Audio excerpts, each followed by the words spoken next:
Assalamualaikum warahmatullahi wabarakatuh. Halo semuanya, ketemu lagi nih di podcast Ruang Kampus Biru episode 11 Badan Eksekutif Mahasiswa Politeknik Statistika STIS. Gimana nih kabarnya Sobat BEM semua? Semoga dalam keadaan baik dan sehat-sehat terus ya. Nah, pada kesempatan kali ini kita kedatangan tamu yang super duper spesial dan inspiratif banget. Kira-kira siapa tamu kita pada kesempatan kali ini, Vi?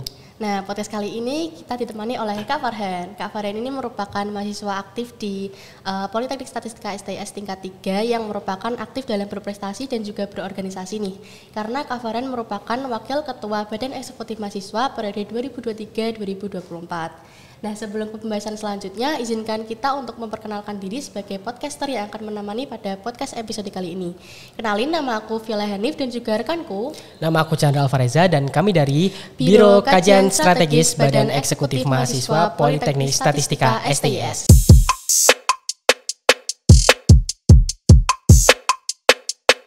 Nah, tanpa berlama-lama langsung aja kita move ke bintang tamu spesial kita pada kesempatan kali ini. Halo Kak Farhan, mungkin boleh perkenalkan diri dulu ke Sobat BEM semua. Oke, halo teman-teman semua.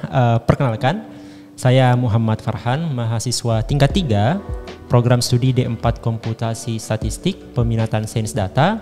Sekarang duduk di kelas 3 SD2 dan kebetulan di periode 2023-2024 ini diamanahi sebagai Wakil Ketua Badan Eksekutif Mahasiswa Politeknik Statistika STIS.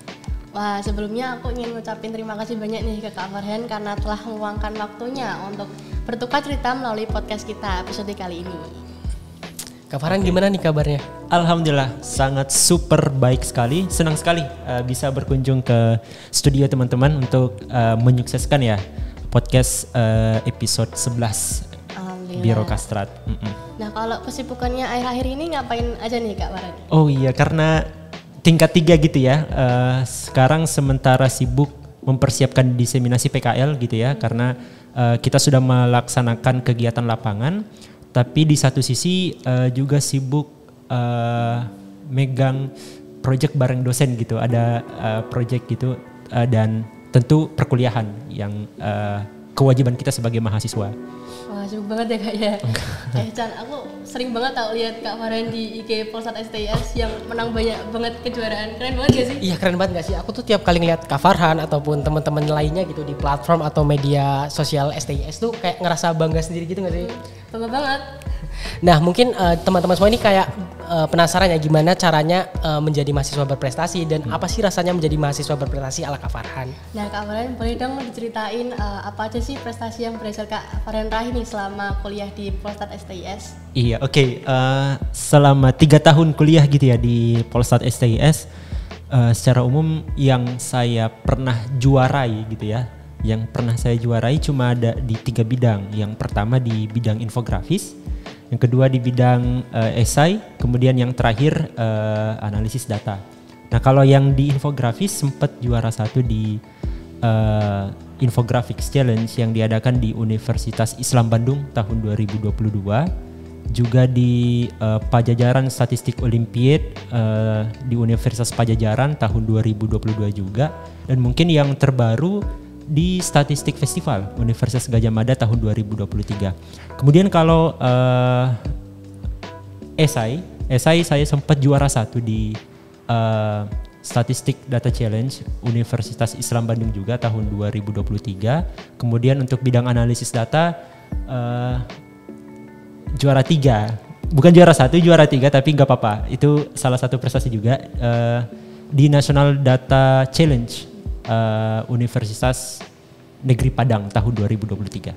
Wah, keren banget gak sih Vi? Semoga next year kita bisa kayak Kak Farhan gak sih? Amin. Nah, semoga juga banyak nih teman-teman yang ikut nyusul jadi mahasiswa berprestasi kayak Kak Farhan. Amin. Nah, bener banget. Aku tuh juga sebenarnya tuh pingin gitu ikut perlombaan. Cuman kadang-kadang tuh kayak tiba-tiba males, tiba-tiba lost in interest gitu. Okay. Kalau dari Kak Farhan sendiri, apa sih motivasinya bisa ikut ke berbagai macam perlombaan sampai akhirnya bisa menang gitu? Oke, itu dia. Nah, sebenarnya semua semangat untuk ikut lomba itu berawal dari pas aku diterima sebagai mahasiswa STIS gitu ya. Waktu itu wah sumpah senang banget, gak bisa digambarin dengan kata-kata karena udah lama aku incar kampus ini gitu kan. Nah, mulai dari situ aku kemudian kepikiran gitu bahwa aku harus memberikan sumbangsi nih ke kampus sebagai bentuk rasa terima kasih karena sudah mau menerima saya sebagai mahasiswanya seperti itu. Nah tapi waktu itu belum ada kepikiran sama sekali untuk menjadikan lomba sebagai ajang untuk merealisasikan rasa terima kasih itu. Sampai kemudian perkuliahan tingkat 1 berjalan dan tiba-tiba dikontak sama cutting waktu itu. Kebetulan aku kenal salah satu cutting di kampus. Sekarang udah lulus tapi dia mengajak aku untuk collab ikut lomba infografis waktu itu karena perlombaannya dilaksanakan secara online tahun 2021 masih peralihan COVID lah. 2021 itu. Nah jadi singkat cerita kita ikut karena persiapannya nggak terlalu ribet, kita bisa prepare di rumah, pelaksanaannya secara online full. Kita ikut. Nah sayangnya waktu itu tidak dapat juara, tapi aku udah well prepared lah, maksudnya udah sungguh-sungguh nih. Tapi memang waktu itu aku baru tahu ternyata infografis itu seperti ini. Baru tahu tuh infografis ternyata kita bisa implementasikan visualisasi data kita ke dalam sebuah poster kecil ukuran A3, A4 dan memberikan narasi di situ. Itu baru pertama kali aku tahu dan langsung coba bikin, meskipun tidak sampai dapat juara, tapi setelah pengumuman itu disampaikan gitu ya, aku kemudian kepikiran, wah kecewa kan rasanya tuh, aduh sakit juga, padahal baru pertama. Terus aku kepikiran, kayaknya media lomba ini bisa aku jadiin deh untuk memberikan sumbangsi ke kampus sebagai bentuk rasa terima kasih kalau aku bisa dapat juara. Nah dari situlah semangat itu kemudian timbul untuk ikut berbagai macam kompetisi. Tapi makin kesini gitu ya, ya itu tetap jadi alasan atau motivasi murni lah, motivasi iya murni. Tapi makin kesini kalau dari sisi realistisnya hadiahnya, hadiahnya itu lumayan juga kalau untuk tambah-tambah uang jajan gitu kan. Lumayan kalau misalnya kita bisa dapat juara, uang jajan bertambah, kita bisa dapat untung, dan itu bisa jadi salah satu mungkin pendapatan sampingan sebagai mahasiswa gitu. Itu sih. Oh ya, keren banget sih Kak Farhan, panutan banget. Oh iya Kak, aku mau nanya lagi nih. Kak Farhan kan sekarang jadi mahasiswa tingkat 3 ya. Nah, pasti kan padat banget tuh jadwalnya. Kayak rapat, lomba, kuliah pasti kan baginya susah itu. Gimana sih cara Kak Farhan ngebagi waktu dan tenaga buat ngebagi antara rapat, kuliah, perlombaan, bahkan healing pun sekalipun, gimana Kak? Oke, nah ini sebenarnya cukup tricky ya atau problematik, aku juga nggak tahu, karena sependek pengetahuan saya memanage waktu itu tidak ada aturan bakunya. Itu kembali ke pribadi masing-masing. Jujur dari aku sendiri juga tidak menganut rules tertentu untuk mengatur waktu kegiatan A, kegiatan B, kegiatan C dan seterusnya. Cuma kalau kita fokus ke perkuliahan, rapat, kegiatan ekstra ormawa, UKM, komunitas dan lainnya, kemudian persiapan lomba dan seterusnya, mungkin gini, di lingkungan kampus kita kan sebenarnya cukup diuntungkan karena kalau aku lihat semua kegiatan ekstra itu, baik itu yang diselenggarakan oleh ormawa, UKM ataupun komunitas, hampir semuanya itu dilaksanakan di luar sesi perkuliahan, entah itu setelah sesi kuliah selesai atau di hari-hari libur. Nah jadi kita sebagai mahasiswa seharusnya mudah untuk mengalokasikan waktu khusus perkuliahan karena memang itu menjadi tanggung jawab utama kita sebagai mahasiswa kedinasan, apalagi statusnya kedinasan gitu kan, itu tanggung jawab kita. Nah yang menjadi masalah sekarang adalah untuk kegiatan ekstra itu gimana cara bagi waktunya. Let's say kita dalam seminggu hanya punya 2 hari libur, sedangkan kegiatan ekstra kita ada banyak, harus ikut rapat, harus ikut kegiatan-kegiatan ormawa, UKM, komunitas dan seterusnya. Belum lagi untuk healing gitu kan, persiapan-persiapan kegiatan pribadi termasuk lomba di dalamnya. Kalau aku mungkin gini, setelah prioritas utama tetap adalah perkuliahan karena kalau kita mendapatkan misalnya nilai yang tidak menyampai KKM sampai KKM gitu ya, performa akademik kita tidak bagus, yakin dan percaya kita tidak akan bisa fokus untuk melaksanakan kegiatan-kegiatan ekstra lainnya. Yakin dan percaya, karena kita akan terbayang-bayang dengan penempatan yang tidak nyaman misalnya ya, dalam tanda kutip mungkin ya.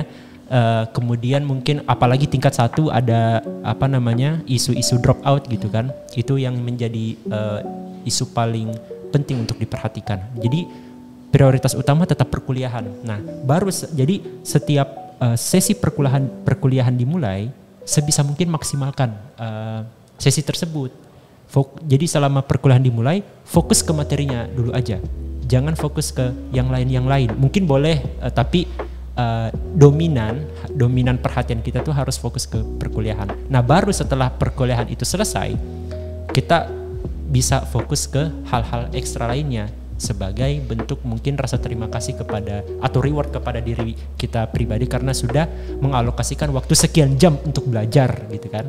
2 sampai 3 jam untuk belajar. Nah, setelah itu selesai, kita fokus ke kegiatan ekstra, misalnya kegiatan rapat panitia, kegiatan-kegiatan di Ormawa, UKM dan seterusnya. Itu prioritas kedua kalau teman-teman ikut Ormawa, kegiatan UKM. Kenapa? Karena di situ ada tanggung jawab, teman-teman. Ketika teman-teman mendaftar atau masuk sebagai anggota Ormawa, UKM, komunitas dan seterusnya, ada tanggung jawab yang teman-teman pegang. Ketika teman-teman misalnya tidak menghadiri rapat atau misalnya tidak menghadiri kegiatan yang diselenggarakan oleh UKM atau Ormawa teman-teman, artinya ada beberapa hal yang teman-teman langgar sebagai anggota dari UKM atau Ormawa atau komunitas itu. Jadi itu kita taruh di prioritas ketiga.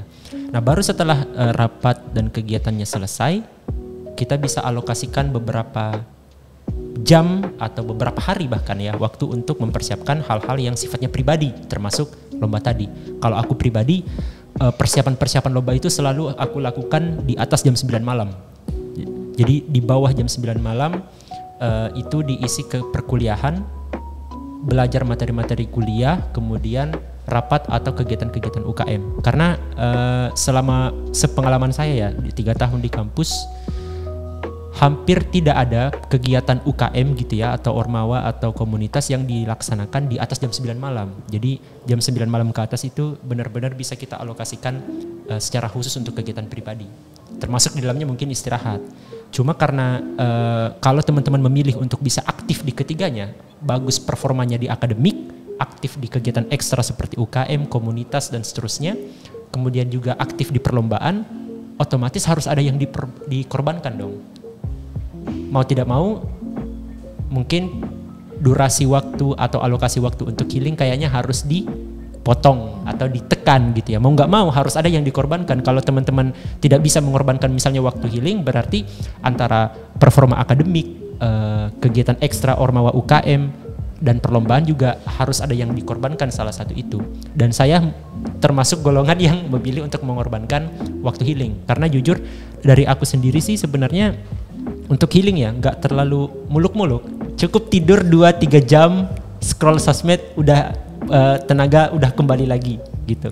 Itu sih kurang lebih. Jadi mungkin teman-teman bisa terapin ya, tapi ini sekali lagi bukan aturan baku karena kembali ke pribadi masing-masing. Cuma yang mungkin bisa saya sarankan adalah prioritaskan perkuliahan.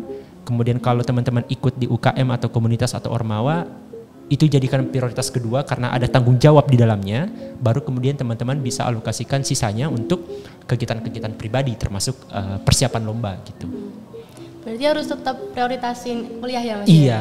Terus harus balance sama Ormawa, rapat, nah, itu harus dia. balance juga. Benar. Iya kan Chan? Iya benar. Nah mungkin tadi kan di awal Kak Farhan bilang kalau udah menang berbagai macam perlombaan nih, pastinya udah banyak juga kan experience-nya di dunia perlombaan. Mungkin bisa diceritain ke teman-teman dan sobat BEM semua tentang cerita sedih ataupun cerita seneng gitu selama perlombaan ataupun persiapan perlombaan itu sendiri. Iya, dan ada nggak sih kayak tantangan gitu selama ngelewatin lomba-lombanya gitu? Oke, kalau cerita sedih ya mungkin kayaknya hampir gak ada. Hampir gak ada nggak tuh? Tapi hampir gak ada kecuali kalau kita kalah. Wah, itu akan jadi sad story untuk perjalanan kita. Mau nggak mau, meskipun maksudnya kita nggak well prepared untuk lomba tersebut, ketika kita misalnya mungkin kalah, pasti sedikit banyak akan ada rasa kecewa gitu loh. Kayak kenapa saya tidak menang gitu kan. Tapi kalau cerita senang gitu ya, cerita senang yang paling berkesan sampai saat ini menurut saya pas ikut di UGM yang Statistik Festival. Perlombaannya dilaksanakan secara offline. Kita menginap di salah satu hotel milik kampus Universitas Gadjah Mada waktu itu. Bulan Ramadan juga. Dan setelah pengumuman, sore itu pengumuman. Kemudian alhamdulillah juara 1, jadi senang berbunga-bunga hati ini gitu kan. Terus pulang ke penginapan, malamnya kita jalan-jalan ke Malioboro. Nah itu jadi salah satu momen yang paling berkesan untuk saya karena saya bukan orang Jawa gitu kan. Kesempatan jalan-jalan di Pulau Jawa, di daerah-daerah Jawa termasuk Jogja, salah satu destinasi wisata unggulan di Indonesia itu luar biasa sekali. Apalagi waktu itu saya sempat ketemu dengan teman-teman mahasiswa statistik dari kampus lain. Waktu itu dari Institut Pertanian Bogor dan sampai sekarang kami masih berteman dengan baik. Mereka bercerita banyak hal tentang kampus mereka, mulai dari mata kuliah yang paling sulit yang mereka pelajari, kemudian dinamika organisasi yang ada di sana, dan lain-lain lah gitu. Dan itu memberikan banyak pelajaran bahwa ternyata untuk pribadi saya ya, bahwa perspektif kita terhadap statistik itu bisa seberbeda itu. Jadi mungkin kalau kita memandang statistik itu lebih dominan kepada official statistiknya, sedangkan dari teman-teman kampus lain ternyata memandang statistik sebagai ilmu yang benar-benar bisa mendalami banyak domain gitu ya, mulai dari bioinformatik, kimia, engineering dan seterusnya. Dari situ banyak belajar sih, dan ketika misalnya mereka punya event atau STIS punya event, dalam hal ini mungkin badan eksekutif mahasiswa, kami sering kotak-kotakan untuk saling memberikan saran gitu, kira-kira apa yang perlu dikembangkan, atau mungkin justru baru-baru ini bahkan kami undang dia sebagai speaker untuk persiapan Satria Data, karena kebetulan mereka juga salah satu juara Satria Data di beberapa tahun yang lalu. Jadi itu sih. Bisa dapat teman-teman juga ya kayak lewat. Nah, tapi ada tantangan juga kan tadi ya. Yeah. Nah, kalau tantangan itu mungkin ini ya yang paling banyak ya, yang paling banyak dari sekian banyak lomba yang pernah saya ikuti, yang paling sering dialami untuk saya pribadi adalah belajar materi yang belum diajarkan di kelas. Karena materi-materi perlombaan itu, apalagi kalau misalnya baru tingkat 1, kan masih dasar-dasar banget ya statistiknya kita yang dipelajari di kelas.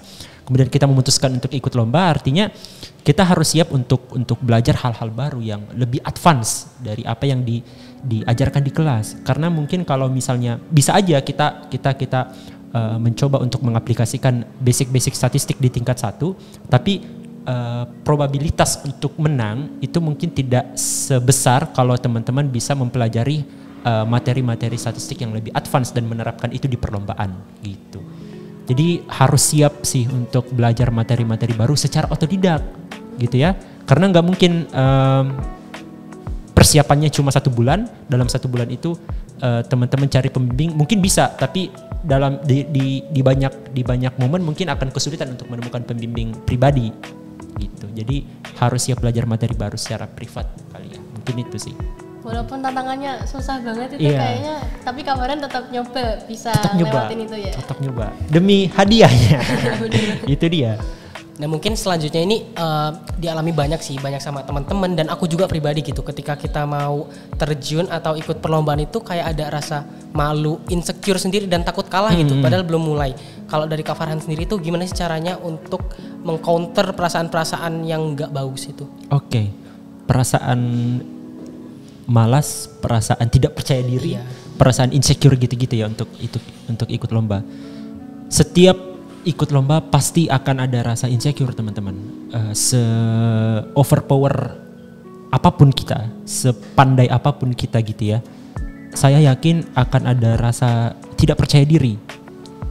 Tapi gini deh, coba pikirin, kalau misalnya teman-teman selalu terjebak di rasa insecure itu dan tidak pernah mengambil satu langkah lebih maju ke depan, teman-teman akan tetap berada di posisi itu gitu.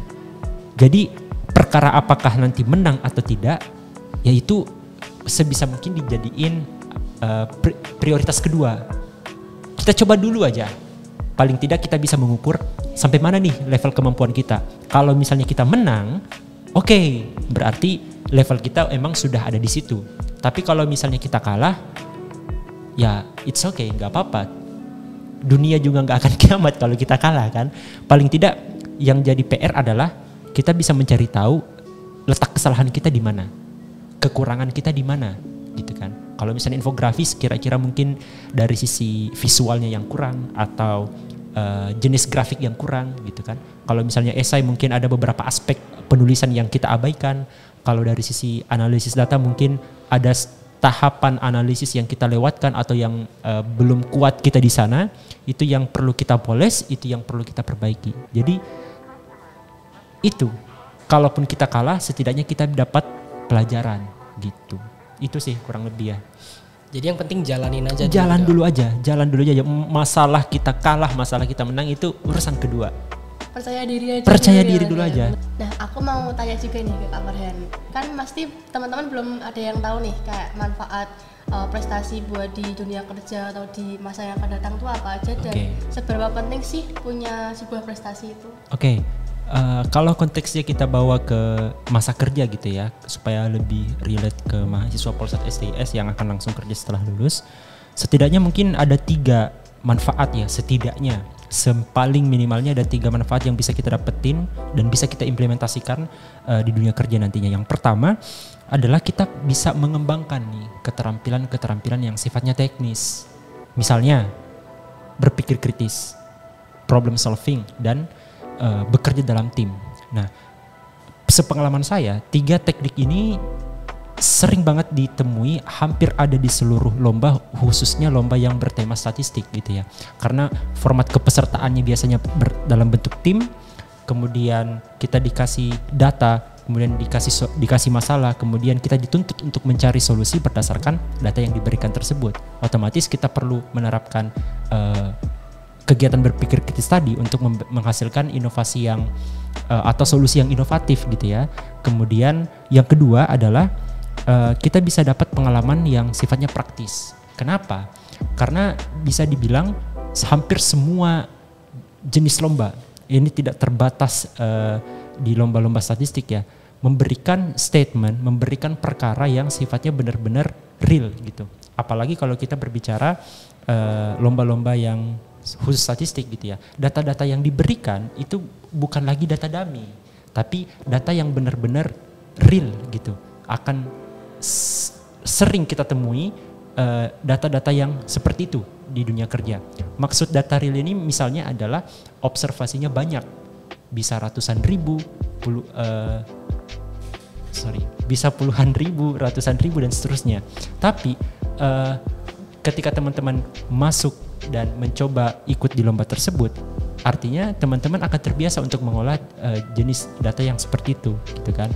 Dan di saat itu juga teman-teman udah mulai berinvestasi skill untuk mengolah data-data yang demikian. Jadi sedikit banyak teman-teman mungkin tidak akan terlalu kesulitan untuk beradaptasi gitu ya, mengolah data-data yang mirip karakteristiknya seperti itu ketika di dunia kerja nanti. Kemudian yang ketiga adalah teman-teman bisa melatih kepercayaan diri teman-teman. Karena dalam semua lomba gitu ya, hampir semua tahapannya itu selalu ada tahapan final di mana kita harus melakukan presentasi di depan dewan juri.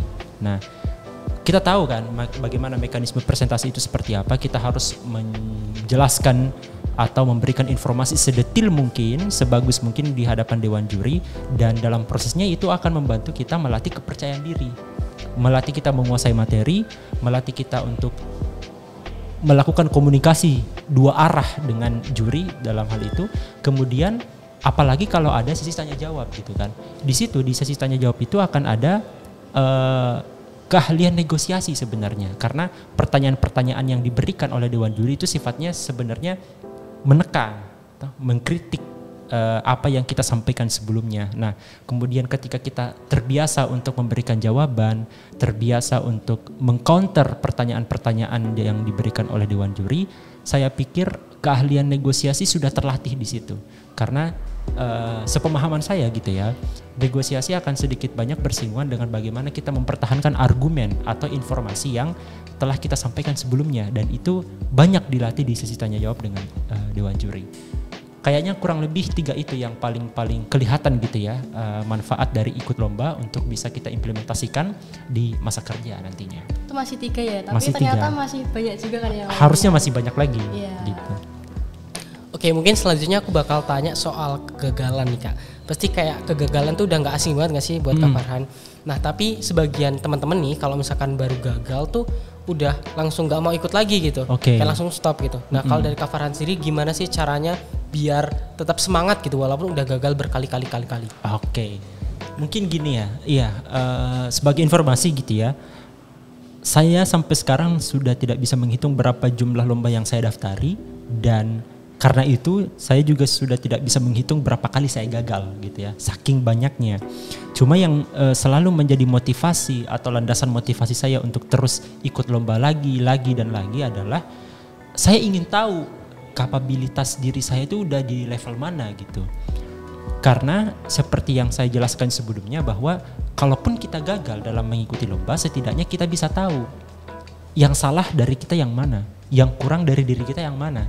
Nah, setelah kita tahu yang salah yang mana, yang kurang yang mana, kita eksekusi dong, ya kan? Kita perbaiki yang salah tersebut, kita lengkapi yang kurang tersebut, dan sekarang apa?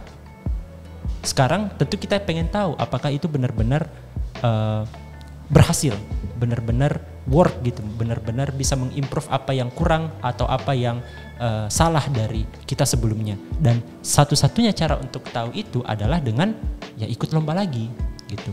Karena hanya itu instrumen yang bisa kita gunakan untuk mengukur dalam konteks objektif ya, dalam konteks objektif itu saya pikir satu-satunya instrumen yang bisa kita gunakan untuk mengukur sampai mana level kita, karena kita bisa bersaing dengan berbagai macam tipe orang, berbagai macam tipe usia, berbagai macam tipe karakter, berbagai macam tipe kepala, berbagai macam tipe kecerdasan.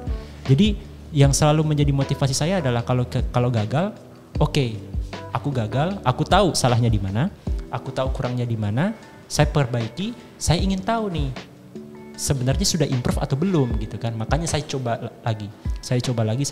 Kalaupun misalnya kita coba lagi dan ternyata gagal, oke, berarti ternyata masih ada yang kurang, masih ada yang salah, dan masih ada yang perlu diperbaiki dari situ. Oke, kita perbaiki lagi, kita coba lagi selama masih ada kesempatan. Kurang lebih itu sih yang selalu jadi motivasi, dan mungkin yang menjadi cara untuk bisa tahu kekurangan kita di mana, kesalahan kita di mana, ya kita lihat atau kita kontak orang-orang yang dapat juara. Kita bandingkan output yang kita hasilkan dan outputnya mereka, kemudian kita lihat kira-kira kurangnya kita tuh di mana, salahnya kita di mana. Nah, sepengalaman saya para juara kadang-kadang terbuka gitu untuk ditanya, dan harusnya bisa gampang kita lakukan. Kurang lebih begitu sih.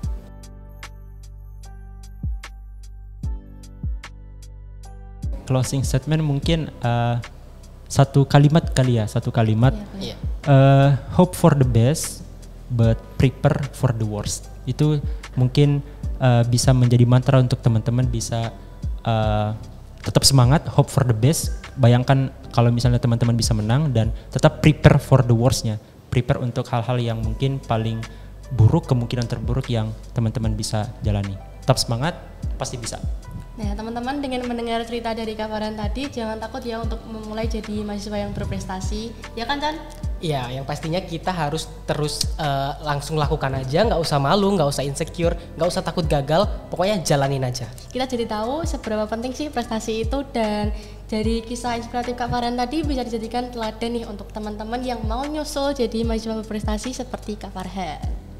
Sekian podcast kali ini, semoga bermanfaat. Teruslah melangkah meskipun itu pelan, karena dengan melangkah akan mengantarkan kita ke tujuan dan prestasi yang kita inginkan. Sampai jumpa di podcast episode selanjutnya. Wassalamualaikum warahmatullahi wabarakatuh.